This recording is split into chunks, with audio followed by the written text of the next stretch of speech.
No puedes juzgar a la historia, solamente puedes juzgar a un hombre. Para presentar cargos contra Adolf Eichmann. Pero no estoy solo.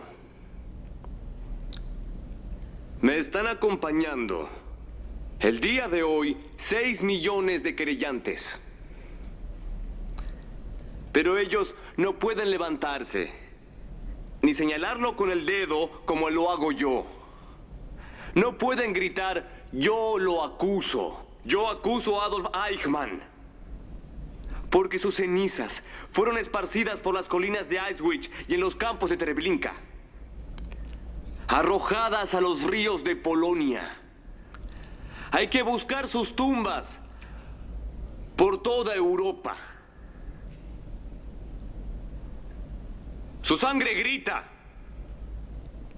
pero no podemos oír sus voces.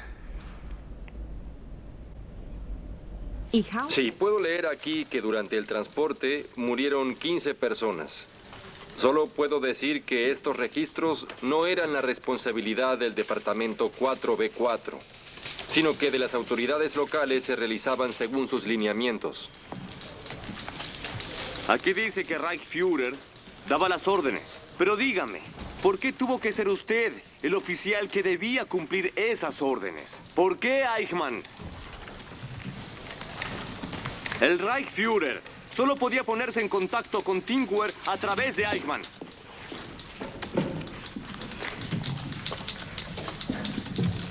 Yo solo puedo decir que la sección 4B4 no era responsable de este caso en particular. En este documento queda claro que la policía local o el cuartel general de la misma hizo la requisitoria a la sección 4B4. Yo recibí el caso para su consiguiente procesamiento. Lo traté en una capacidad intermedia. Yo solamente cumplía órdenes. Pero era usted, y nadie más que usted, quien decidía cuánta gente iban a poner en cada vagón de tren. Contésteme, ¿es verdad o no es verdad? Yo cumplía órdenes. Independientemente de si murieron personas o no, las órdenes tenían que ser ejecutadas según marcaba el procedimiento administrativo. Yo solo era responsable de una pequeña parte de esto. Los otros procedimientos que debían cumplirse hasta que saliera uno de estos trenes eran ejecutados por otro departamento. Un oficial hace un juramento de lealtad. Si viola este juramento, entonces ese hombre es una alimaña. Sigo pensando lo mismo. Aquí hice un juramento y yo juré decir la verdad. Así era como veía las cosas en aquel entonces. Un juramento es un juramento. ¿Cree que alguien que hubiera jurado lealtad después de la muerte de Hitler quedaría liberado de dicho juramento de lealtad después de la muerte de Hitler? Por supuesto, todos quedarían automáticamente liberados de su juramento. Al ser interrogado por la policía, usted dijo que si el Führer le hubiese dicho que su padre era un traidor, usted lo habría matado en persona. ¿Esto es cierto? Le aseguro que si hubiese sido un traidor, No, lo hubiera hecho. Si el Führer se lo hubiese ordenado. ¿Usted habría asesinado a su padre? Si yo hubiese podido probarlo, como le dije antes, yo habría estado obligado por mi juramento. Y le probaron que los judíos debían ser exterminados. Yo no los exterminé. Digamos, ¿nunca hubo un conflicto entre su deber y su conciencia? Yo llamaría eso un estado desdoblado. ¿Desdoblado? Sí, una especie de desdoblamiento consciente por el cual uno puede pasar de un lado al otro. ¿Debía renunciar a su conciencia? ¿Perdón? ¿Había que renunciar a su conciencia personal? Sí, de alguna manera. Si no hubiera tenido más coraje civil, todo habría ocurrido de otra manera, ¿no le parece? Responda. Si el coraje civil hubiera estado estructurado jerárquicamente, entonces sí, por supuesto. Entonces, no era un destino ineludible. No era algo inevitable. Es una cuestión de comportamiento humano. Así es como las cosas ocurrían. Era la guerra, las cosas estaban agitadas. Todos pensaban, es inútil luchar contra eso. Sería como una gota de agua en el océano. Entonces digo, ¿para qué? no tiene sentido. No hará ni bien ni mal. Está ligado a la época, pienso. La época, la educación. Es decir, la educación ideológica, la formación autoritaria y todas esas cosas.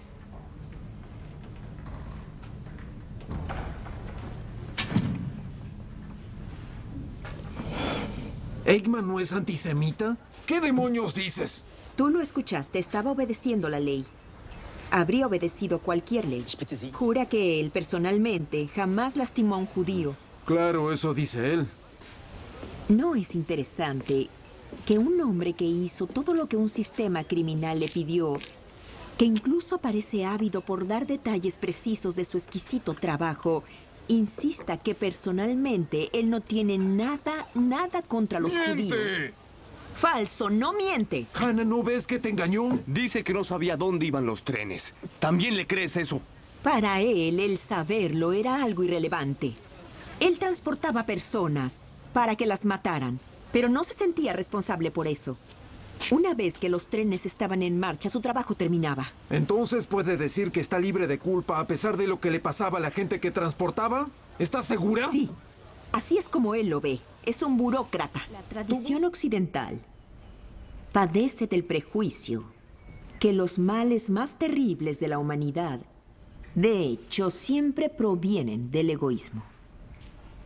Pero en nuestro siglo, el mal ha demostrado ser más radical de lo que antes se pensaba. Y ahora sabemos que el auténtico mal, el mal radical, no tiene nada que ver con el egoísmo ni con cualquier otro motivo pecaminoso. Por el contrario, está basado en el fenómeno de convertir a los seres humanos en superfluos. El sistema de los campos de concentración estuvo diseñado para convencer a los prisioneros de que eran innecesarios antes de ser asesinados. En los campos de concentración se les enseñaba a los hombres que el castigo no estaba relacionado con un delito, que la explotación no beneficiaba a nadie y que tampoco el trabajo no lograba producir resultados. El campo es un lugar donde toda actividad y toda emoción humana es, por definición, insensata. Un lugar donde la insensatez se produce activamente. Para resumir, si es cierto que en la fase final del totalitarismo emerge el mal absoluto, absoluto porque ya no se vincula a motivos humanos, entonces es igualmente cierto, que sin él, sin el totalitarismo, jamás habríamos conocido la verdadera naturaleza radical del mal.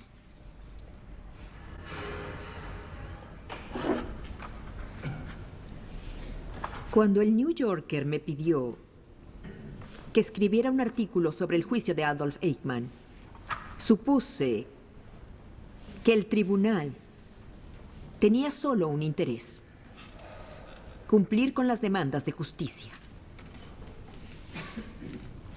Esta no era una tarea simple, porque el tribunal que procesó a Eichmann se enfrentaba a un delito sin precedentes en los tratados.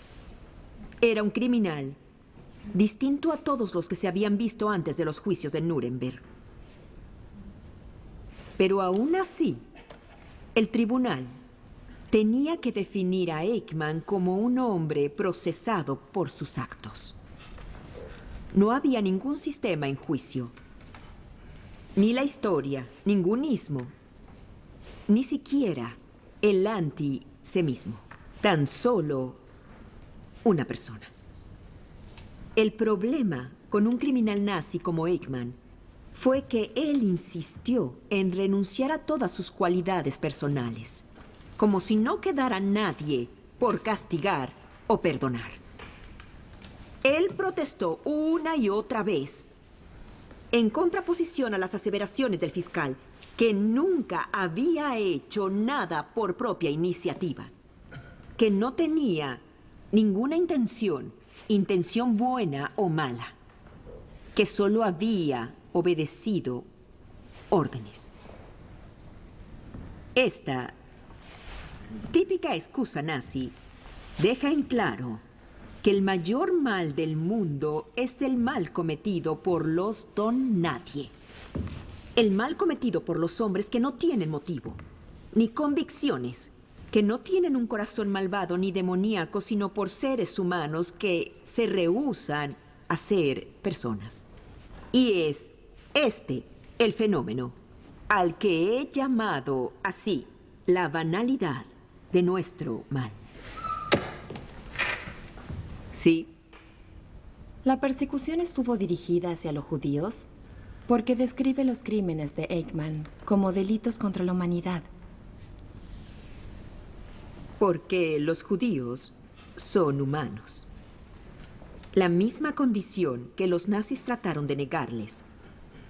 Un crimen contra ellos es, por definición, un delito contra la humanidad. Pero sí traté de conciliar la mediocridad espantosa del hombre con sus horrendos crímenes. Tratar de entender no es lo mismo que perdonar. Considero que mi responsabilidad es tratar de entender. Es la responsabilidad de cualquiera que se atreva a escribir sobre este tema. Desde Sócrates y Platón, solemos llamar pensamiento a ese diálogo silencioso entre yo y yo misma. Al rehusarse a ser una persona, Eichmann renunció completamente a la cualidad humana más determinante, la de tener la capacidad de pensar. Por lo tanto, él ya no era capaz de hacer juicios morales. Esta incapacidad de pensar creó la posibilidad para muchos hombres comunes de cometer crímenes a una escala gigantesca, como nunca nadie había visto anteriormente. Es cierto que he considerado estas cuestiones de una manera filosófica. La manifestación del viento del pensamiento no es el conocimiento, sino la capacidad de diferenciar el bien del mal, lo hermoso de lo horrible. Y yo espero que el acto de pensar le dé fuerza a las personas para evitar catástrofes en estos raros momentos en que las papas se queman. Gracias.